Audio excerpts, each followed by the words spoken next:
Hello friends, good evening সবাইকে।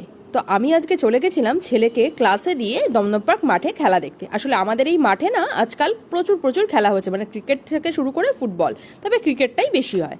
তো এখন চলছিল বাচ্চাদের নিয়ে ক্রিকেট টুর্নামেন্ট, এটা 1 মাস ধরে হবে। বেশ সুন্দর খেলা হচ্ছিল, বাচ্চারা ছোটো ছোটো ফুচকু ফুচকু ছেলেগুলো এত সুন্দর খেলছিল, দেখতে খুব ভালো লাগছিল। আর এই মানে তীব্র গরমে চারদিকে যখন চারপাশে সবার নাজেহাল অবস্থা, ঠিক সেই মুহূর্তে খেলা দেখতে দেখতে মানে আমারও মোটামুটি হাল খারাপ হয়ে গেছিলো গরমে, একটুও হাওয়া ছাড়ছিল না। ঠিক সেই মুহূর্তেই আমি দেখতে পেলাম সেই ছোটোবেলার কুলপি, ওই যে কেটে কেটে কুলপিগুলো দেয়, অনেক ছোটোবেলায় খেয়েছিলাম, যদিও এখন খুব একটা দেখা যায় না। তবে আমি এই দাদাকে দেখতে পেয়ে এতটাই এক্সাইটেড হয়ে পড়েছিলাম যে এই কুলপি খাওয়ার জন্য বাচ্চাদের মতো বায়না ধরতে শুরু করেছিলাম। তো আমার বর কী করলো, সঙ্গে সঙ্গে আমাকে একটা কুলপি কিনে দিল। ও যদিও খায়নি, আমাকেই কিনে দিচ্ছিল। দেখে মানে আমি আর নিজের লোভ সামলাতে পারছিলাম না, জিভ দিয়ে একবার টকবক করে লোল পড়ছিল। তো তারপর নিয়ে নিলাম এই একটা কুলপি, এবং সে তো কাটতেই পারছি না এক্সাইটমেন্টের ঠেলায়। তারপরে মুখে দিতে না দিতেই গলে গেল। আমি মানে